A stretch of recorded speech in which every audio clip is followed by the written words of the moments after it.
On your side, a very old practice is giving new hope to cancer patients. Researchers are looking into the benefits of starving cancer. It's a practice one member of our 9 on Your Side family tried in a battle to save himself. Tanya O'Rourke has his story. The current state of health in the U.S. is shocking. According to the Journal of the American Medical Association, 35% of adults are obese and 50% either have diabetes or pre-diabetes.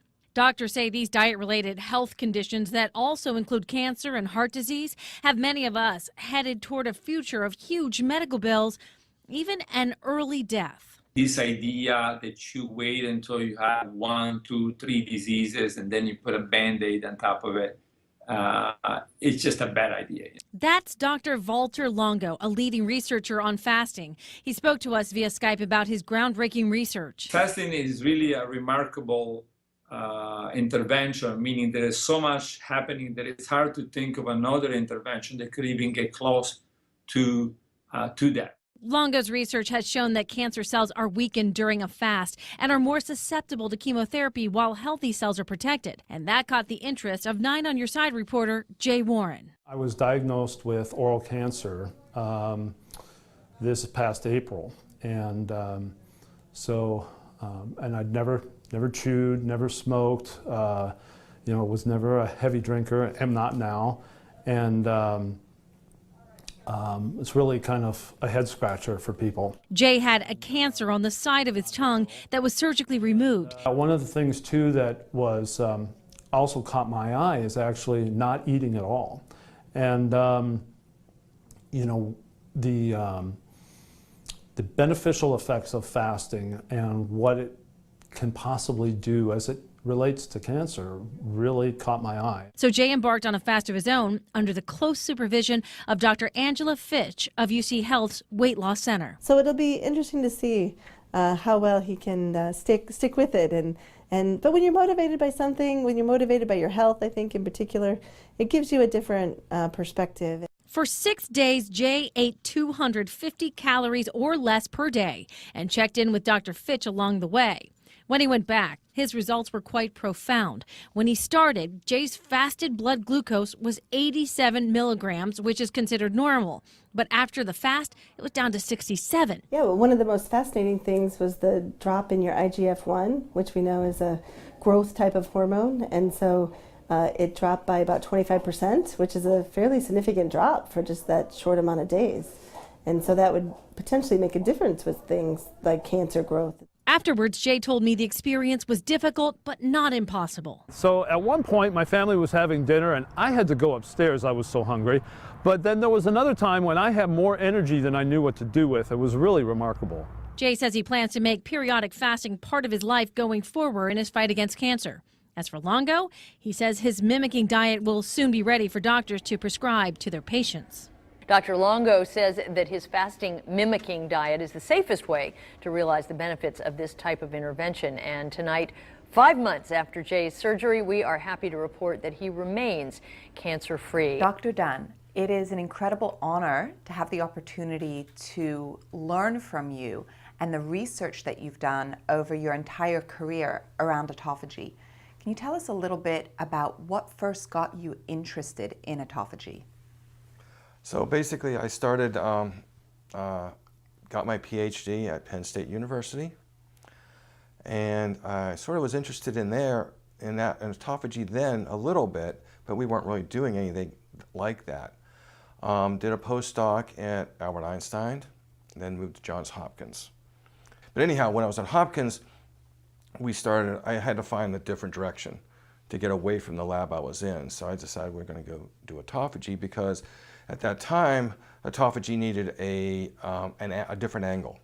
Everything that was looked at in autophagy was biochemistry, and I decided to go to the cell biology part. Okay, so tell us a little bit, sort of like in a nutshell, what is autophagy? And we're going to talk more about this later, but the Nobel Prize in Medicine was won just in 2016 for autophagy. So how many years ago, roughly, did you first get interested in autophagy, and then define it quickly for us? I got interested in autophagy over 30 years ago. Wow. Now, it was defined by Christian de Duve back in the 60s. 1960s and such. And he identified it based on morphology, just looking at the cells by electron microscopy. And he actually was able to see these vacuoles, which were unusual. And Christian de Duve, who won the Nobel Prize also by identifying lysosomes, Wow. and some other organelles, but predominantly lysosomes. And he did this by a variety of methods, but the first method, one of the best methods, was electron microscopy, when you could actually visually see the cell and look what's in the cell. So he found these unusual structures, very unusual structures that were membrane bound, that were within the cell. And these structures had cell components in there. So he came up with the idea of autophagy, or self-eating. Yes. So the cell was actually eating itself. It was grabbing itself, its organelles, its cytoplasm, parts of itself, and putting them into vacuoles, which would then end up in the lysosomes. So if I were to sort of give an analogy almost, within the house, which is like the cell, right? So if we're in our house, the autophagy is essentially cleaning, doing the housekeeping within the house so that the house sparkles and is looking beautiful, and ultimately for the cell, it's in its most healthy form. How would you what analogy would you give us? So basically, I mean, when it was first examined by de Duve, he just thought it was pathology. He really thought there was something wrong going on in the cell. This is not a normal process. This cleansing. This cleansing, or this self-eating. Self-eating. And you can see, I mean, you can understand why would the cell want to eat itself? Right. Yeah, so at that time, they thought there was something going on. And then when Mortimer came up on board, and that was the person that really got me into the field, he realized that this process was activated when the cells were starved of amino acids. So he put 2 and 2 together, that indeed when the amino acids were low in the cell then was eating itself to provide the cell with amino acids. So he considered this process of autophagy more of essential for cell survival, so that the cells can survive various stresses, nutrient stresses. Right. And such. Then it got more interesting more and more years later. But anyhow, at that point in time, that's when I got interested in it, as to what was going on. It needed the cell biology approach, and I started working on it at Hopkins, and ever since after I left Hopkins, I've been at the University of Florida, which has really been beneficial to me, because back then when I first started, the best way of examining and looking at autophagy was by electron microscopy. That's a big microscopes, high resolution microscopes basically, which only usually anatomy cell biology departments have. First it started with cancer. So it became interesting in cancer. So cancer, there was 2 basically fields of thought. One was the cancer cells shut down autophagy, and that will allow the cells to grow more because they're not degrading themselves. So they can build and grow faster and and divide more. The healthy cells or the cancer cells? The cancer cells. Got it. The cancer cells. So one train of thought was the fact that with the cancer cells, the fact that they grow so well is they don't degrade, they don't eat themselves. So they grow real well. The other train of thought was the fact that the autophagy protects the cells. So there were 2 things that were actually going on, and actually both of those things are actually true now as well, depending upon the different cancers.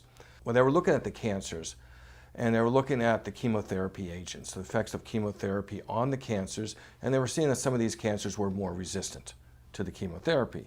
So they started looking at, well, maybe it's the autophagy that's actually being activated to protect the cell. So with the LC3 marker, yes, they were seeing the autophagy actually turning on. To protect the to cell. protect the cell. So at that time, there were a number of inhibitors that were out there. None of them that were very specific, but there were a number of inhibitors out there. So these were compounds that were used routinely. So when they added these compounds in the presence of the chemotherapy agents, the cells were dying faster. That's because you shut down the cell protection by shutting down the autophagy. And that sort of really got people really interested in looking at ways of inhibiting autophagy. What is your dream of where this work, your life's work, will go over the next decade? I'm hoping that we can regulate autophagy in such a way that we can cure some of the diseases, or basically make the cells healthier, to avoid the cancers, to avoid the pathogens that we are exposed to and such like that. Possibly we're getting back to aging again, really to make the cells healthier for longer periods of time and such. But that's a little tricky, because you really at times you want to turn it off, but other times you want to turn it on. For aging, you sort of want to turn it on. You know, you really want to basically help the cell, or tell the cell that you really want to get rid of the old organelles and such like that. In older cells, the autophagy pathway is a little bit reduced. It's not as efficient. Right. So the idea is to activate it and turn it on. Now, during normal growth of the tumor, when the blood supply has yet to come in, the tumors are turning on autophagy to survive. So you would actually want to shut down autophagy at that particular time as well, before the blood supply gets to the tumor. So different conditions, you want to turn off autophagy. Other conditions, you want to turn on autophagy. So there's a big area now of looking at the role of autophagy in metastasis of the tumors. Not only inhibiting the tumors, but also in the metastasis of the tumors. So again, when you wake up in the morning, you haven't eaten in a while, autophagy's kicked in. That's because your amino acid levels in the bloodstream are low. Right. And for example, I'm intermittent fasting this morning, so I won't be eating probably until sometime later on this afternoon. And I know that the intermittent fasting is also helping to activate the autophagy in my body. And because my body is I hope, healthy, I'm getting that anti-aging, youth-activating cellular effect? Yes, basically you're right. So sometimes the intermittent fasting is sometimes easier for some people than other people. Right. You're really pretty much starving when you wake up. You're really Right. hungry when you wake up. But once you get past 9 or 10 o'clock, then it sort of seems to be okay. But you have to be engaged in something, so you're really not even thinking about, boy, I'm hungry right now. And you're intermittent fasting specifically to activate your autophagy? Yeah. Yeah, mine is specifically to go after the autophagy. Yeah. Mostly with the heart and stuff like that. Tell us a little bit about the heart.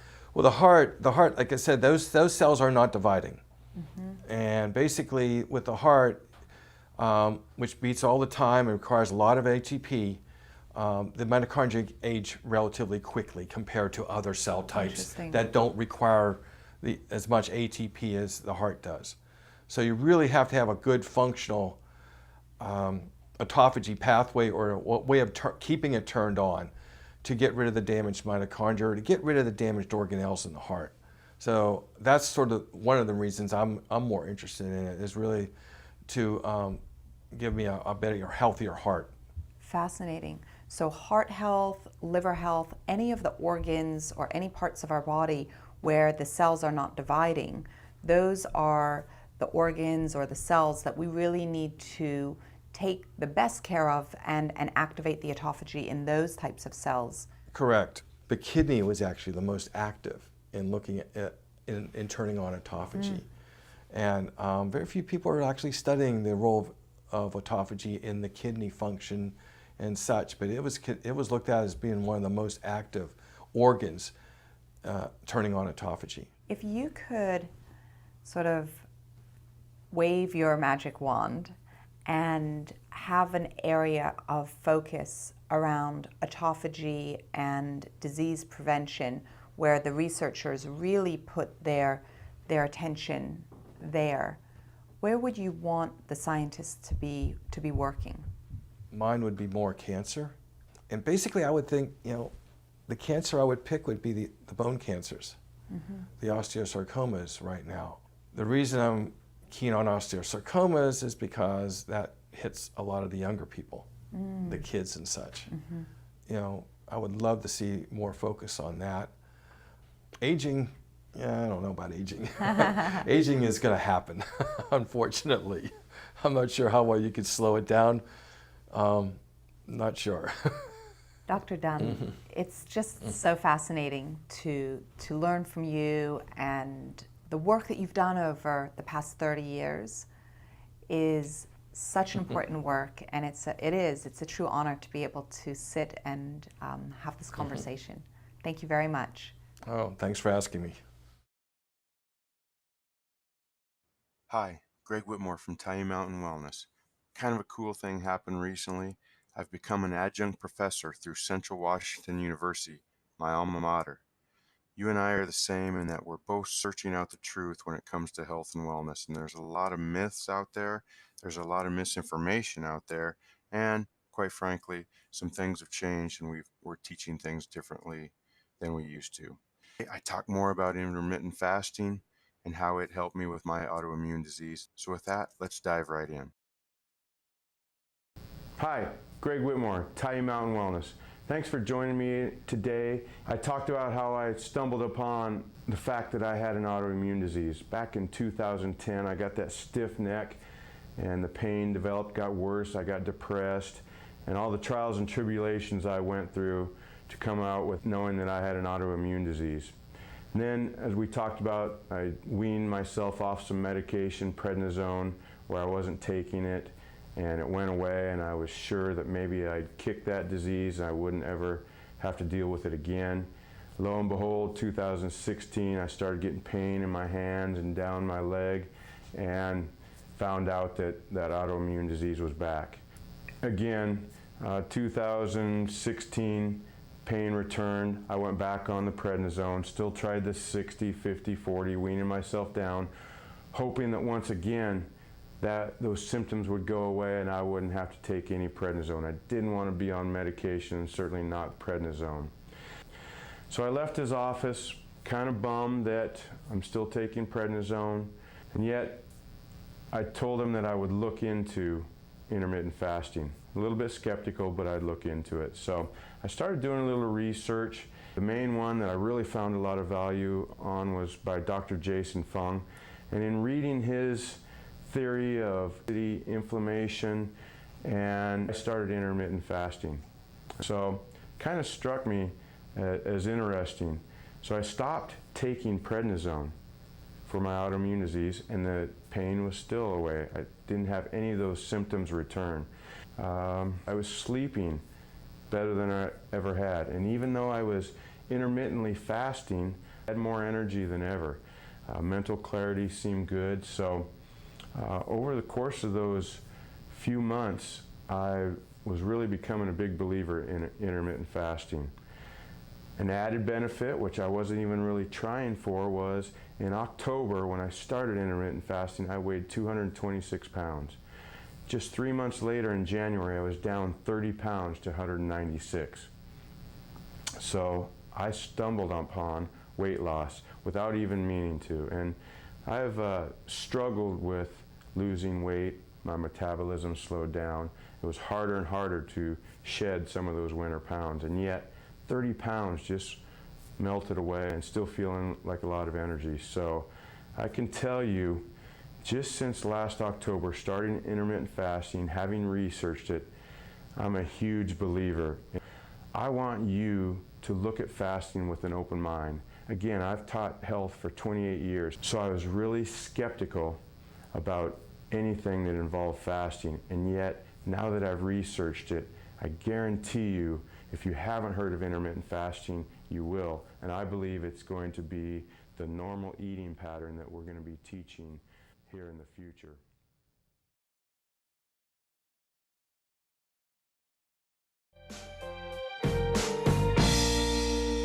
Hi, good morning, and thanks for inviting me, Sam. This is a great pleasure to be here. I'm just going to dive right in, but before I start, I just wanted to say Sam has actually been very important in my kind of evolution, because a few years ago, about 3-4 years ago, as I was starting to think about these ideas of weight loss and obesity and so on, I read on the internet this young guy who has decided to do his this experiment on himself, where he would, eat the 5,000 calories. I'm like, this guy's like crazy, right? This guy's really like dope. So it's like, okay, and so he had 2 really different diets of 5,000 calories, and so every day he would measure himself, And what was really fascinating was that it really crystallized for me the failure of this sort of, oh, it's all about calories, calories in, calories out model. That has really been the kind of failing of all of us, and that's why we have this obesity epidemic, and that's really what we're still fighting against, and thank you to Sam for that as well. So I'm Dr. Jason Fung. I'm a nephrologist, and just I did give one talk for AstraZeneca at a request of a friend, but otherwise I don't take any consulting fees or anything from pharmaceuticals. Further disclosure, I have 2 books. One is about obesity and one is about fasting. And that's what I'm going to talk to you about today, which is a sort of a new idea. It's not a new idea, but it's one that has fallen out of vogue, and how we can use it really to help ourselves and help ourselves stay well. So some of you may know this show, The Biggest Loser. It's a very popular show all across the world, really. And what it does is it pits contestants against each other. And they're obese and they try to lose the most weight. Whoever loses the most weight at the end of the show is the winner. And what's very interesting is that they do very well. But Suzanne Mendonca on season 2 said NBC never does a reunion. Why? Because we're all fat again. And that's the truth of it. And anybody who's been on a diet knows this. So what's interesting is that you can look at what the sort of diet and exercise regimen they use. And what they advise is for you to reduce the amount of calories that you take in. So they were eating somewhere around a 1,200, 1,400 kilocalorie diet, and they exercise a lot. So that's what you see on the TV show. They spend 8 hours, 10 hours exercising. So this is really the classic sort of advice that we as doctors had given people. So reduce your portions, eat a little bit less, move a little bit more, except this was kind of on steroids for TV. And this is the reason why it gets ranked very well. So even so the US News, for example, they will rank diets, and they gave this kind of the number 3 overall weight loss diet, number 11 overall, so behind only a few diets out of like 30-something diets. So really supported by the establishment. But where's the evidence that this really works? And that's what's really lacking. So it's not like we don't have evidence for the calorie-reduced diet. We do. So if you look at the Today study, for example, you see on the green line it's metformin. So everybody got metformin. This was a study in diabetics. And they either got rosiglitazone, metformin alone, which is the middle line, and metformin plus lifestyle. So this is a sort of eat less, move more. So here's a randomized controlled trial of a lifestyle intervention, the eat less, move more approach, compared to, say, metformin alone. So at the beginning of the, if you look at the green line, for example, I don't know if I have a, do I have a pointer here? Yeah, so if you look at the green line, you start off at time 0 with a body mass index of 34. And so after all this time, you see 60 months, so 5 years, your body mass index is 34. So that was worth it, right? 5 years of exercise and weight loss, and your body mass index is identical. And the really tragic sort of part is that it's only identical because you had this real push at the end to drop it. Otherwise, you would have been kind of heavier than you were. And that's what the randomized controlled trials tell us, right? We profess that we live in an era of evidence-based medicine. And here's the evidence. So this is the diabetes prevention trial. So again, this is the lifestyle intervention. So again, at the beginning of time, you start with 0 kilograms. Initially, you do lose weight. And again, if you're ever dieted, which is probably like 95% of us, this is what happens. In the first 6 months, you do very well. So 6, 7 kilos off. But then at the end of it, there's no difference at the end of 5 years whether you did anything or you did nothing. So again, we say that this sort of intervention works. We profess that it does work, but the randomized controlled trial says it doesn't work. And really the biggest trial of nutrition that's ever been done was the Women's Health Initiative, which was published in 2006. So this is not new data. This is data that's more than 10 years old. And we all know what happens here. If you start at baseline, 1,788 calories, they reduce 360 calories per day. That's pretty good. And they increased their exercise. So if you look at metabolic equivalents per week, they went from 10 to 11.4. So you increase your exercise by roughly 10%, 11%, something like that. So terrific. So you decrease your calories by 360 per day, and you increased your exercise. So the calorie counters, they expected somewhere around 30 pounds of weight loss per year, because they're saying, oh yeah, you should lose a pound per 1 or 2 weeks. What actually happened, of course, is this. At the end of 9 years, so for year 1 you did very well, but the Eat Less, Move More, by the end of the trial, by 7, 8 years, there's not even a single pound of difference between the two, right? And this is a randomized controlled trial. So here's 3 randomized controlled trials of the Eat Less, Move More approach, and it really hasn't worked at all.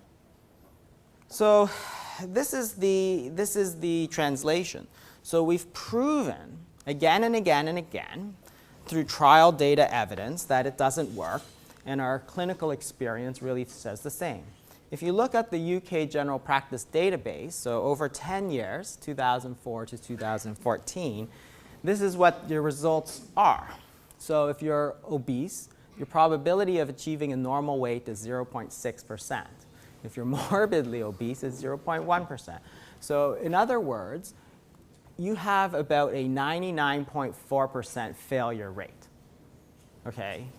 This 80% with 10% weight loss will regain within 1 year. So therefore, what we see is that it's almost guaranteed to fail. But at the same time that we know that it's guaranteed to fail, what we tell people is eat less, move more. Right? None of these approaches has any proven merit. This is from one of the sort of Bibles of diabetes, Jocelyn's Weight Loss, the Handbook of Obesity, and all of them say the same thing. Dietary therapy is the cornerstone. Reduction of energy intake is the basis of successful weight loss reduction. But we know that the results are known to be poor and not long-lasting. So how can that be the basis of your advice if you know it doesn't work? Like, are you not just setting people up to fail? So that's the problem. Experts say that it's guaranteed to fail, so our best advice is to do that, right? I mean, holy. Like, this is the best the geniuses at the NHS can come up with? So there's 2 problems with this sort of eat less, move more approach, and they're fairly well known, but one is a slowing metabolism. Okay, so if you eat less calories, your metabolism slows down. Again, not really new data. This comes from 1917. So this is 100 years ago that they knew this. They took people and they were eating about 2,500 to 3,000 calories. They cut it by about 30%. So they put them on these semi-starvation diets, around 1,400 to 2,000 calories. So not that low compared to what a lot of people recommend these days. And what they found was that the people found themselves almost impossible to keep warm. What the reason is that their metabolic rate, so this is the energy that you expend to keep your body sort of running. So this is to keep your heart pumping, to keep your lungs moving, to keep your liver working, to keep your brain going. It decreased by about 30%. So if you reduce your calories in by about 30%, your body responds with a decrease in caloric expenditure by about 30%. So that's why you feel so cold, because you're not generating the body heat, because it takes energy to generate body heat. And then afterwards, you immediately eat and then regain that weight. So that was 100 years ago that they showed this. In the Ansel Keys' Biology of Human Starvation, they showed the exact same thing. So despite the title, it was not actually a starvation study. In fact, what it was a calorie-reduced diet, which is about 1,500 calories, which again, a little bit shocking these days to realize that this is the level that most people recommend. So if you talk to people who advise weight loss, usually cut your calories to about 1,500. And again, it was about a 40% reduction in caloric intake, and it was almost immediately matched by a 40% reduction in metabolic rate. And here they measured very detailed measurements of physiology. What they found was the heart volume shrank by 20%, the heart rate slowed, the body temperature dropped. So again, the heart needs energy, so you get less energy, so therefore you reduce your heart rate, you reduce your stroke volume, body temperature drops, and so on. And again, if you move into the modern era, we have the exact same data showing that there's a very close matching of caloric intake and caloric expenditure. So this is a very nice study by Rudy Leibel, 1995. So again, not new data, 20 years old. And what he did was he took volunteers and he manipulated their weight. He used a sort of a shake thing so he could control their diet very precisely. He made them gain weight 10%, and then he moved them to a normal weight, and then he made them lose weight. And then he measured their energy expenditure at each of those points.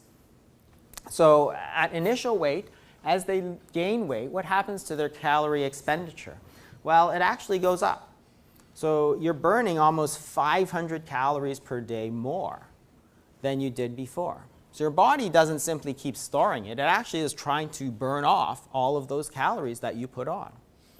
As you move back to your initial weight, you see it goes back to normal. And as you lose weight, your caloric expenditure drops. It drops by about 300 calories, 400 calories per day.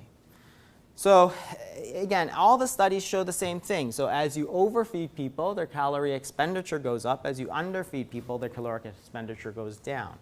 So what happened in The Biggest Loser? Well, here's the data. So what was interesting is in one of the seasons, they actually got permission to study their metabolism. And this is what happened to them. So over the time period of the show, you can see that they lost a lot of weight. So if you look at their weight loss, it's almost 60 kilos at week 30. So really, really impressive. And it's not all muscle loss. You see that the majority of it is fat loss. So wow, that's terrific. They dropped from an average of 329 to 202 pounds, and body fat percentage went from 49% to 28%. So really, really fantastic results. Well, what happened to their metabolism? Well, here's what happened. Their metabolic rate goes down in every single case. So you see, for example, this poor guy who starts off burning 3,600 calories a day. At the end of it, he is burning about 1,600 calories a day. He dropped 2,000 calories per day of energy expenditure. That's a huge hurdle if you're going to try and maintain that weight loss. It's almost impossible. Because is he eating less? Oh, hell yeah, he's eating less. But it doesn't matter, because even if you're eating 2,000 calories, so assuming that he's at 3,600, he's eating 3,600 and staying stable. Even if he eats 2,000 calories, this poor guy is going to gain a heck of a lot of body fat. And that's because of his slowing metabolism. So people assume that you can make up for it with exercise, right? That's what the show says. You can make up for it with exercise. You can't. So even at the end of week 30, which is the end of the show where they're doing amazing, you can see that their basal metabolic rate, which is divided between this is the basal metabolic rate, this is the exercise sort of portion. So this is the kind of resting metabolic rate, this is the non-resting, so the kind of exercise portion. So as they're losing weight, it's already going down, but they're making up for it with like 8 hours a day of exercise. And you can't stop it. They haven't been able to stop it. That exercise is not increasing your metabolic rate. Why would it? Like, just because you exercise doesn't mean you're going to give more, you're not going to put more blood into your liver. You're not going to increase your body temperature. So this is the problem, the decreasing metabolic rate. And we all hope that this metabolic rate goes back up towards normal. But it never does. Over a year, if you lose weight, you can see that the total energy expenditure goes down and it stays down, even over a year. And this is what happened to The Biggest Loser. So this was the article in the New York Times where they looked at people as their weight goes down. That's great. It comes down very nicely, but they all regain the weight, and it's because the metabolism goes way down, and then it just keeps going down. So at the end of it, they're burning 800 calories per day fewer, except for this guy, Rudy Pauls, who had gained a lot of weight. Then he got bariatric surgery, and then he lost it. What's interesting to me is that nobody really remarked on the fact that look at his metabolic rate. It goes back up. That's really, really interesting, because this is the guy that you want to know what he did, which is the bariatric surgery. So the problem is, this problem is the metabolic rate. And this is the reason that the calories out, calories in, calories out model is completely incorrect, because it all assumes that there's a single compartment for energy. So that's not the way the body works. It's not like all your calories, which is really just sort of food energy, goes into a single compartment and everything comes out of that compartment. The issue is that there's actually two ways. If you have energy in, so imagine yourself as a power plant, right? Your body's like a power plant that's producing energy, and you're putting in energy. You can either store it as fat, or you can put energy in, say, as coal, and you can burn it off. Well, there's really two ways that this energy in goes. So it's not simply energy out, right? So everything, the calories in, calories out model kind of just assumes everything goes this way, but really it can either go as energy out or as fat stores. So what we hope happens is that as you reduce your energy in, you'll reduce your fat stores. But again, that is only true if your calories out or energy out stays constant. Okay, so the calories in, calories out model assumes that your basal metabolic rate stays constant. So that's what we've known for the last 100 years does not happen. And that's why it doesn't work, because what really happens is that as you reduce your energy in, your energy out goes down, and your fat stores are completely unaffected. So as you make that adaptation to lower energy intake, your fat stores stay the same. The key problem is not the energy in. The key problem is this, where the energy goes. It's an energy distribution problem. Because if you eat a lot, you could simply burn it all off and you won't gain fat. So the problem is not the amount you eat in. The amount is this. What controls this? So everybody kind of assumes that, hey, if you put in less energy, what will happen is that you'll get less energy and you'll get some of this from this and goes into that. And again, that's really what doesn't happen. And it's like, why can't you do that, right? So if you eat 2,000 calories and you're burning 2,000, why can't you cut it down and you'll get a little bit from fat and so on?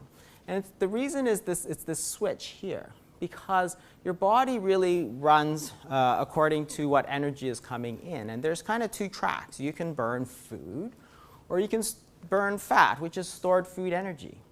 But the key is that you have to switch between them. And you can't do both at the same time.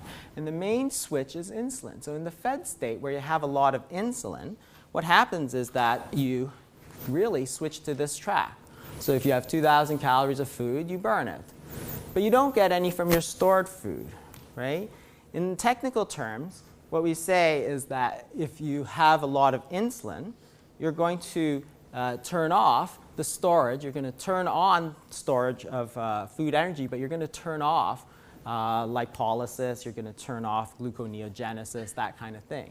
So when you're burning food, you're not going to take any from here. Why would you, right? When you eat, insulin goes up, tells you need to store food energy. You're not going to take food. You're not going to burn food energy at the same time. The body's just not that stupid. In the fasted state, when insulin falls, so assuming you go to sleep, then your insulin falls. Well, there's no food coming in, so you detach that and you switch over to this, and now you're burning the stored food energy. So that's the glycogen. So low insulin turns on gluconeogenesis, glycogenolysis, and lipolysis. And that's been known for a long time. But what happens is that you can't take it from both. And that's what you assume that you do when you simply reduce your calories. You assume you can take a bit from here and a bit from here, but you can't. You have to be in one or the other state. You're either burning food, you're burning fat, or you're storing it. But you're not doing both at the same time. And that's why you have this problem with the decreased metabolism. Because if you keep your insulin levels high, if you have insulin resistance, for example, or if you're eating all the time, like 6 meals a day, then what happens is that as you reduce your calories, your insulin's still high, so that switch still stays up here. Therefore, if you only have 1,500 coming in, you only have 1,500 coming out. So you feel cold, you feel tired, and you feel hungry. And that's exactly what happens to all of us. The second major problem with this kind of caloric reduction as primary sort of strategy is hunger. And again, we know for sure this happens. What this study shows from the New England Journal of Medicine is that this was published in 2011. And what they did was they took people and they made them lose weight, and they made them maintain it over a year. And so you see that as you lose weight, they measured something called ghrelin, which is the hunger hormone. and peptide YY, which is a satiety hormone. So if you look at ghrelin, what you see is that after a year of weight loss, maintaining it off, your ghrelin levels are, this is baseline, this is weight loss, right? Week 62, week 10. Your ghrelin is much higher. Basically, you're a lot hungrier. Peptide YY shows the same thing. It's much lower. So therefore, you're not as full because it's a satiety index. So what you see is over this time, which you always hope it goes away, but it never does. That hunger never really goes away when you lose weight this way. At the end of 52 weeks, so even after a year, you're hungrier than you were before. And that's almost an impossible hurdle to overcome. Because again, it's one of our most basic sort of human instincts, right? It's sort of one of the big 3 F's, which is our basic needs, right? Food, fluids, and procreation. So this is the whole problem, is that our body actually sets a certain weight, and it wants to maintain that weight. And if you try to lose weight, this is what we know happens. You reduce your energy expenditure and you increase your hunger. The bottom line is you're going to gain that weight back. And we know this because 99.9% of people fail. And yet when we fail, we blame them. We say, oh, you just have no willpower. But it's not some hocus pocus. They are hungrier than you were. They are hungrier than they were before. They can't control that. You can decide not to eat, but you can't decide to be less hungry. You can't decide to burn more energy. And yet we pretend that it's all up to them. It's not. It's all physiology here. So that's the problem. That's why people can't lose weight. And it's the most unfair thing we ever do to people is that we know going in that they're all going to fail. And when they do fail, we blame them for it. Because the vicious cycle of undereating is that as you lose weight with this sort of caloric reduction, you have decreased energy expenditure, increased hunger, so you regain that weight. So then you kind of redouble your efforts and eat even less calories. But the problem is, then you lose a bit more weight, you get a bit more hungry, you decrease your metabolic rate some more, and it just keeps going round and round and round. It's impossible to win. So exercise has always been kind of sort of an equal, right? Diet and exercise. And it's not like we're not doing exercise. If you look at the leisure time activity, you can see that as we've become more obese, we've exercised more. There's actually a very tight correlation between exercise and obesity. So it goes up, right? And it's not that exercise causes obesity. I think people who, as they get obese, start to exercise more. But what it means is that we're clearly not having the effect that we wanted to. And again, we all assume that it's going to be effective, but if you look at the randomized controlled trials, it really doesn't show that at all. If you look at this cohort study from the Women's Health Study, so again, they divided people at the beginning of the study and the end of the study, and what you can see is that those people who exercise more weighed less at baseline. So if you didn't exercise at all versus kind of an hour a day, 6 days a week. But again, over almost 10 years, what you see is that their weights stayed roughly the same. So even if these people are doing 0 exercise, 10 years later, these people have exercised an hour a day for 10 years, but the difference in weight is identical. So it's just not that effective.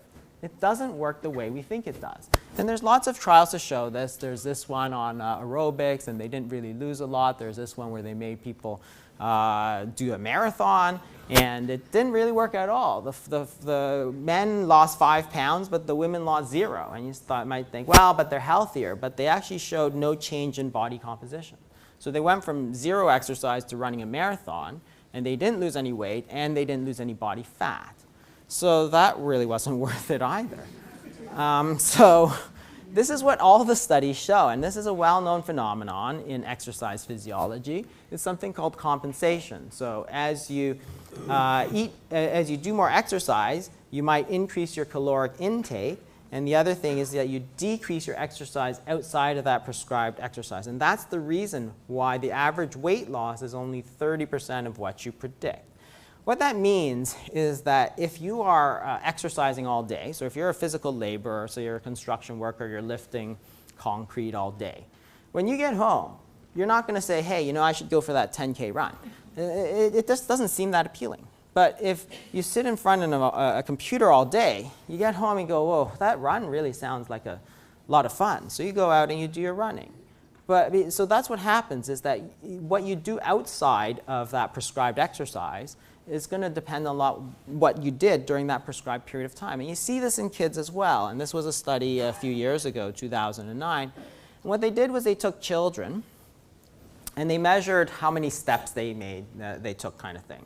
And they had one group which had no phys ed, physical education during school, and another one which got a little bit more than an hour a day, 9.2 hours per week of prescribed exercise in class.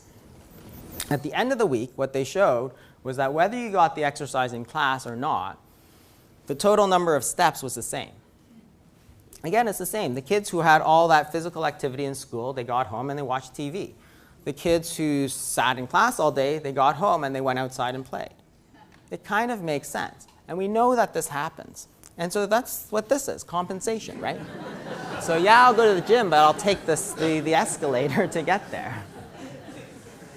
And it happens to all of us. It's just human nature.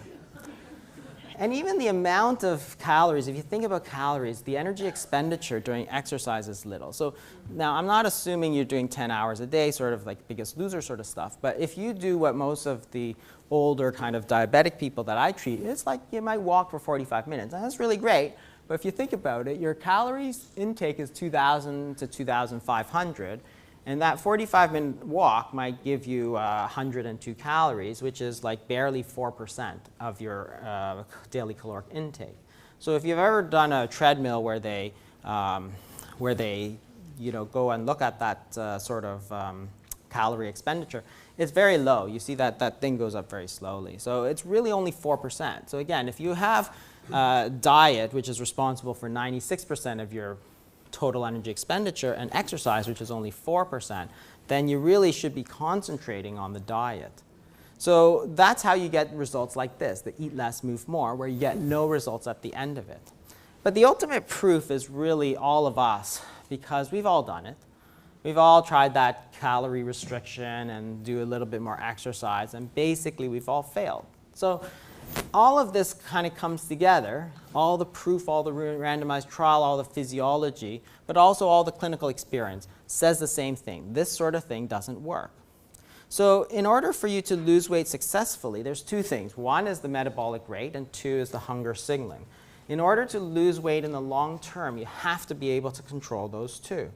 And one of the ways that you can do it is something called intermittent fasting, or fasting where you don't eat for a prescribed period of time. So again, if you think about the two-compartment problem, what you have is that you have energy in, you have energy out, and you have fat stores. The critical issue is this signaling, this partition, which is all about insulin. Where does the energy go? And if you take out the energy in, really there's only one way for it to go.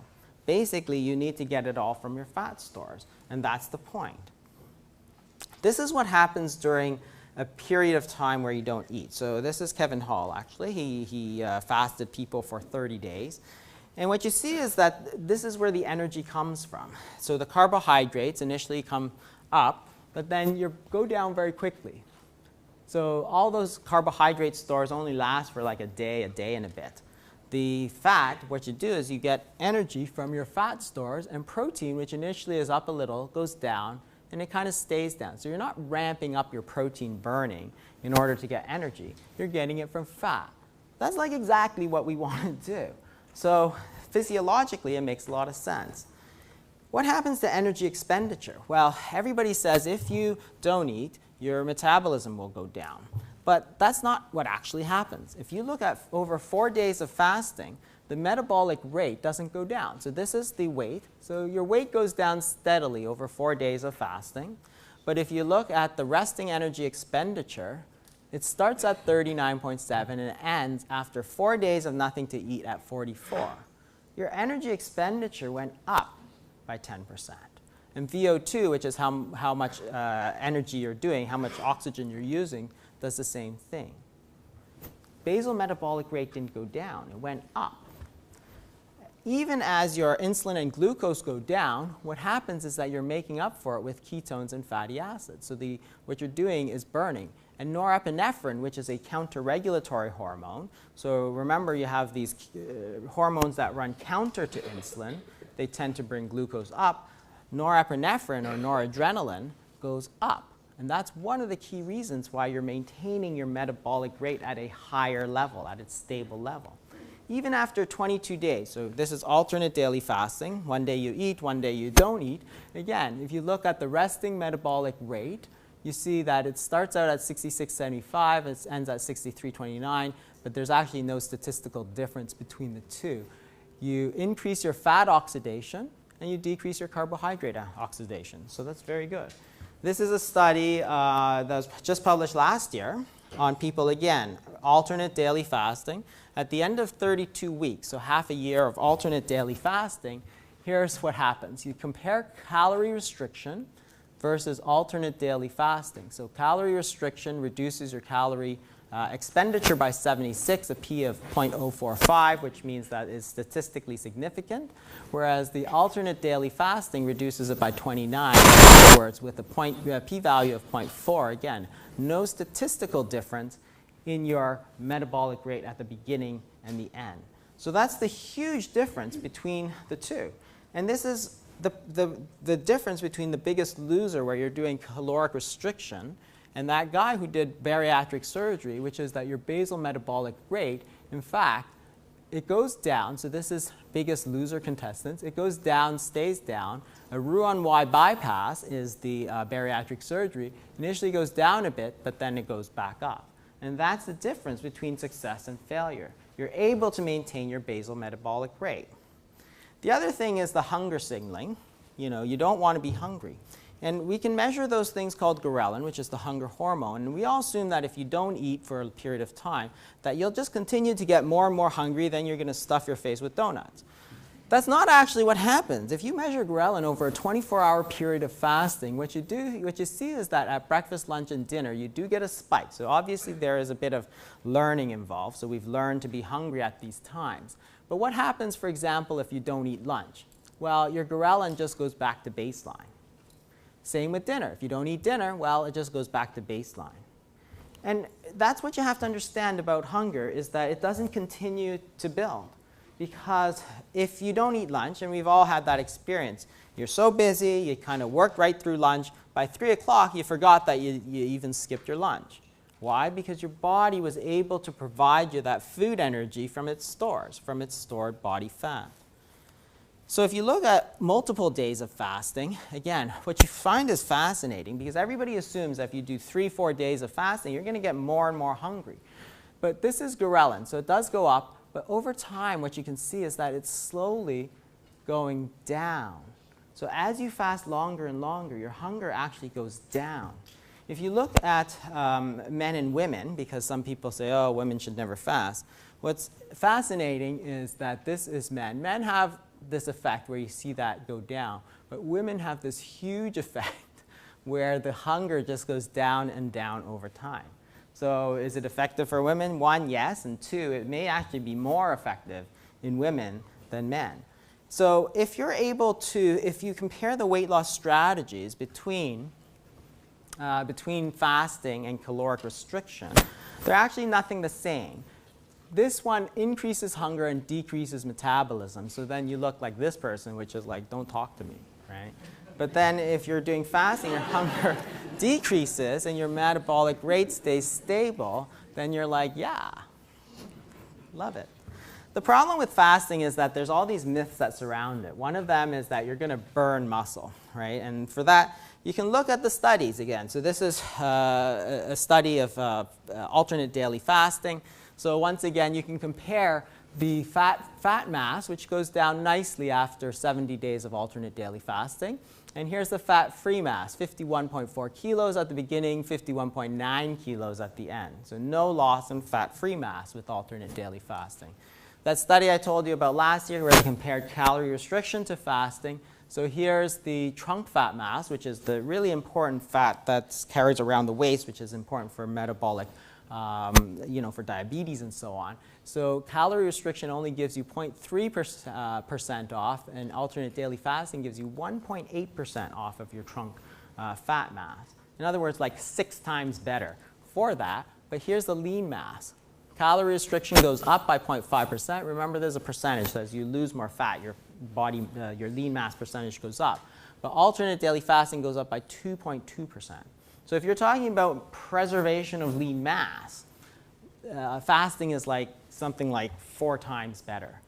I'm just going to skip this in the interest of time. But this is the other thing, is that everybody says, well, females shouldn't do it. It doesn't work for females or postmenopausal females. Well, this is the studies of fasting that came from many years ago, from the 60s, because they haven't done many lately. And what you can see is that both men and women show really the same rate of weight loss. It averages half a pound of fat mass per day of fasting. So it's for both for men and for women. And you see that there's, and they're doing like 30 days of fasting here, you see that there's no slowdown. It just keeps going, which kind of makes sense because your body still needs energy, so therefore it must burn fat. So there's a huge number of advantages that you find in fasting that you don't in the other ones. One is that it's a very simple thing to do. People understand it. It's free. So this is the thing about pairs, right? So if you're trying to do something like bariatric surgery, and there's studies that show that it does very well, but it's impossible to do that on a population-wide scale because the costs are prohibitive. They're very expensive surgeries. Whereas if you simply translate that knowledge to people that yes, you can fast, yes, you can do this, yes, here's an effective weight loss strategy that's completely free. It's not just free. You're going to save money because you're not eating, but the government will save money because you're going to be a lot healthier. It's a way to stay healthy rather than a way of treating illness. And that's the really important thing. It's convenient because you're going to be able to save time. You don't have to shop. You don't have to cook. You don't have to eat. So if you're really busy, then you just skip lunch and just keep working. And then you get an hour back from your day every single day. And that all accumulates. It's flexible in that you can do it sometimes and not do it sometimes. If you go on vacation, you can decide, I am not fasting. I am not doing any of that. I'm going to enjoy myself. That's okay, because you can do it more later. So you can bring it on or take it off as you need. And that's the way people have always done. People have always done feasting when it's prescribed for it, and fasting. So there's the holy month of Ramadan, there's Lent, there's all these prescribed periods of fasting that people have always really used.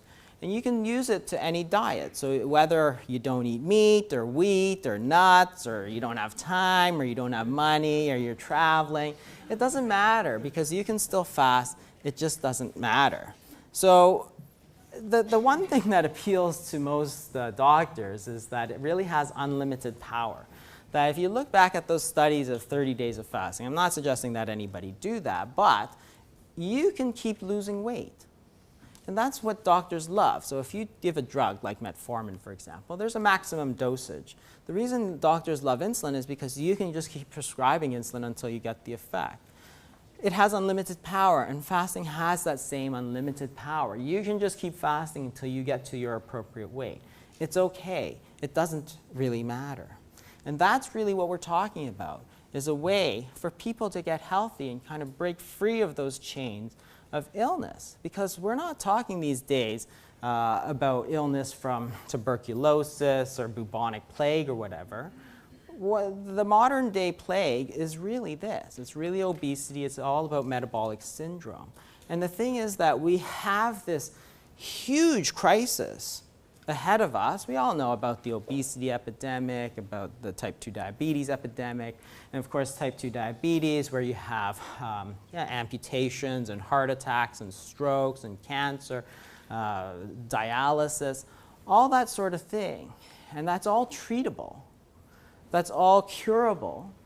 That's all preventable by these simple dietary manipulations to reduce insulin. And it's not something that's some pie in the sky. You can do it tomorrow. You can start back on the road to getting healthy tomorrow. Anybody can do it. It's really just a matter of disseminating information. I'm not talking about building huge infrastructure to do bariatric surgery or whatever. It's all there. It's all free. It's all part of our human heritage. And that's it. All we have to do is let it be known. And that's what we're trying to do with the PHC. Because we have to let it be known that the dietary advice that we've been given doesn't work. And we have to do better. Because that's what they owe us. They owe us something that is effective, not something that's 99% failure rate. That's ridiculous. And so we have to be heard, and that's what organizations like the PHC are so important, because we have to lift our hands and our voices. That's really what we're here for. Thank you.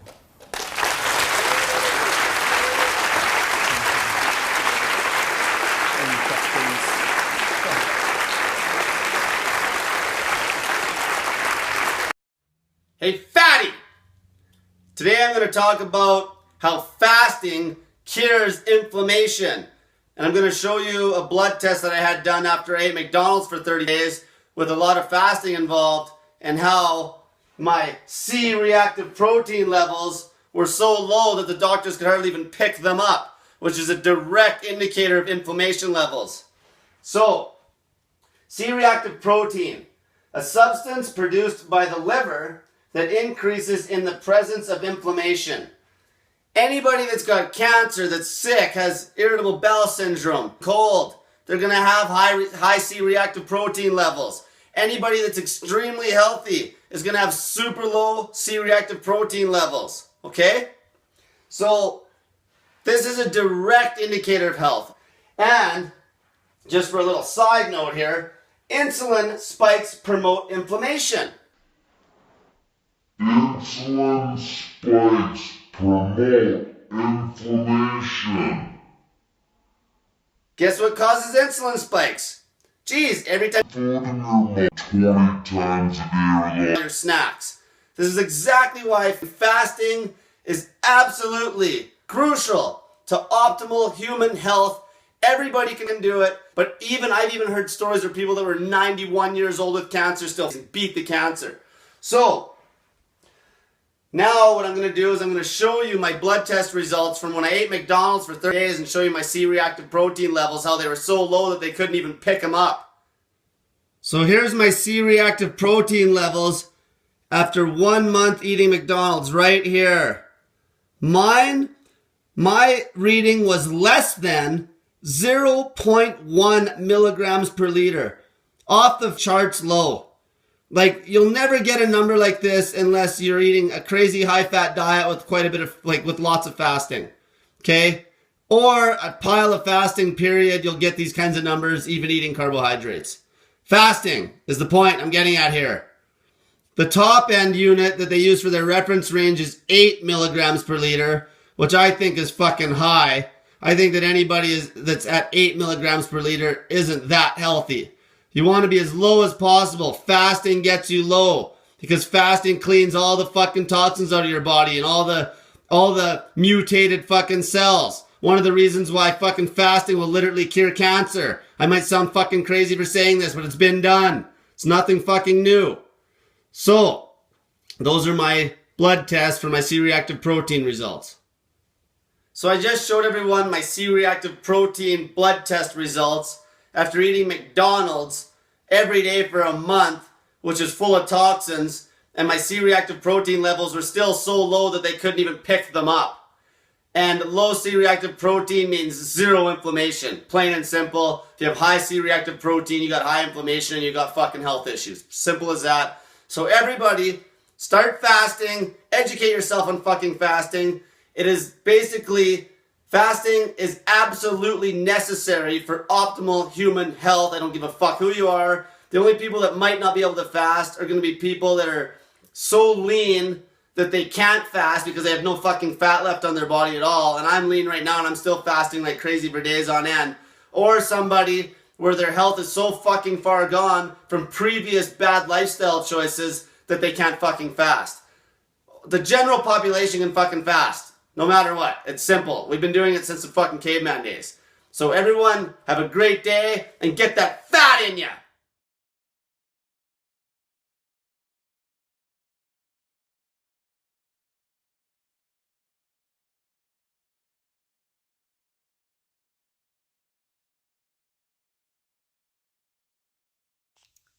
Hey guys, it's Casey. Welcome to this episode, and I really wanted to take a minute to talk to you about why snake juice is so important. Why is it pushed? Why do all of us snake dieters talk about that it's so crucial for you to have a successful fast by using snake juice? And because I've had a lot of people contact me and say, well, I'm doing the fasting thing, but I'm not using the snake juice. I just can't handle the taste. It's too gross, or I don't like it. But I wanted to give you like a real scientific reason for why we promote the snake juice. What's different about it than just plain water? Why do we need it? Okay. So I want to break it down to the basics. So we got 4 ingredients that we're going to be putting in our snake juice. Well, technically 5 when you count the water. So in your snake juice, you start with a bowl. You fill it full of 2 liters of water. The first thing you add is a half teaspoon of pink Himalayan salt. And a lot of people say, well, I don't have pink Himalayan salt. Can't I just use regular salt or iodized salt or whatever? You have to get pink Himalayan salt. And the reason why you want it to be pink Himalayan salt is because it has certain properties that other salt does not have. So number 1, I'm going to go over these. So it has 84 essential nutrients and minerals. It also is a massively awesome source of magnesium. It promotes pH balance within the body. It regulates your blood sugar, and it helps to regulate your sleep cycle. All things we need. Okay, that's your first ingredient. The second ingredient you put in is potassium chloride. Powder, not capsules. It's very important that you actually have the powder. Okay, not tablets, not capsules. So potassium chloride, it helps to reduce blood pressure. It reduces your risk of heart disease, which is a huge killer. It also balances the acids within your body and helps to keep them neutralized. And then it actually helps you to have better hydration. So when you have water, it actually uses it properly and you get the most out of your water. Of the potassium chloride, you add 1 teaspoon to your bowl. Okay. Third ingredient is baking soda. A lot of people try to skip this step. The reason why baking soda is so crucial is it is amazing for our kidneys. So we really want to have it part of this recipe. So it's a natural antacid. So it'll help with things like heartburn. It's naturally alkalinizing. It helps to boost your kidney function and detox the kidneys. And that's phenomenal. It also reduces joint pain. It even enhances the effect of exercise. So you get more out of your exercise. And who doesn't want that? And lastly, it is excellent for reducing uric acid in the body, which is what leads to gout. And so even if you have gout, you can actually add baking soda to your water and will help to remove that uric acid faster. Of the baking soda, you want to put a teaspoon of that as well. So 1 full teaspoon of baking soda. And then your last one that you're putting in your bowl is Epsom salt. Now make sure that this does not have anything but just plain Epsom salt, and it says on the back that it can be used for constipation or whatever. That way you know it's food grade. Some Epsom salts are only meant for bathing in, and they have other added dyes and chemicals and whatnot. You do not want to be drinking those, so just be sure you get food grade Epsom salt. And the reason why we want Epsom salt is because it is the best, most bioavailable source of magnesium. And magnesium is one of those things that we can't just take magnesium and then we just have this big storage. It actually gets used every single day. So it's one of those things we have to replenish all the time. And when you don't have magnesium, you start having things like joint pain and aches and just feeling kind of like inflammation and just kind of all over. Your body just gets overwhelmed. And so the Epsom salt, it will help reduce the inflammation in your body, which will then lead to reducing pain in the body. It also aids in digestion, and it aids in your exercise recovery. So it will help you recover your muscles faster after you've exercised them.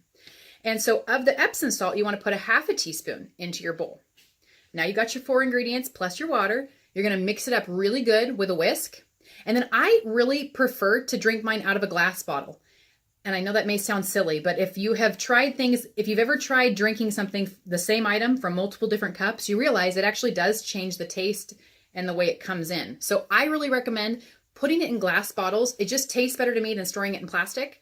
And that way too, if you leave it in your car, it's not like you have to worry about, the BPAs or any of that crap getting into your water. So another thing to know is this combination that we've made with the snake juice, it's actually like almost exactly what is in a bag at the hospital when they put it in your IV and you're needing to get rehydrated. So it's a perfect balance of electrolytes and minerals that you need. And so the reason why we really want to have this when we're fasting is because it's tough to fast. Like, let's be honest, it's not easy. And so if we're going to be doing this, let's do it where it's the most efficient and effective way of fasting. And so by having the snake juice and not using anything else to drink, and that's just your one drink, you will do better, you will have better results, and you don't have to use as much water. So when you're having snake juice in a day, and that's the only thing you're consuming, you need at least 2 liters, and you can have more, but you really don't have to have more than 2 liters unless you're exercising. If it's a day that you're exercising heavily, use 3 liters. But 2 liters in general will keep you very well hydrated. You will not feel lightheaded. You won't have the shakes. You won't have any of the normal side effects that we get when we fast if we're only using plain water, or if we're really stripping our body and drinking tons of stuff like teas and coffees and all this stuff that just strips our body of all the sodium. And we need those things, the sodium, the magnesium, the potassium, we need all of it. So I really encourage you. I know it's not the best tasting thing, but you can do it. And I just encourage you to really use the snake juice as part of your fasting routine, and you will do so much better. You'll have better success and you'll feel better. So you won't regret it. If you have any questions, please put them in the comments and I'll be happy to answer them. And I hope you guys are doing awesome in your fasting. Don't give up. We're getting close to Christmas, and I know this time of year is hard. So it's a great time to go, okay, maybe I had a crazy weekend and I ate some things I shouldn't have. Do a reset. Monday, Tuesday, do a 48-hour fast. It will help you so much if you just have at least once a week a good little reboot fast. If you can't do the 48, at least do a 24. But I'm sure you guys can handle it. If you're trying to still lose weight, you need to be doing that every single week, a minimum of a 48 to a 72 every single week if your goal is weight loss. If you're just trying to be healthy, get your best out of your health, and you're wanting to maintain weight, at least do OMAD, where you're just eating 1 meal a day for a few days a week to reset the body, to give your gut a rest, and to make you feel better, and to be stronger, healthier, and younger looking. Thanks, guys. Have an awesome day.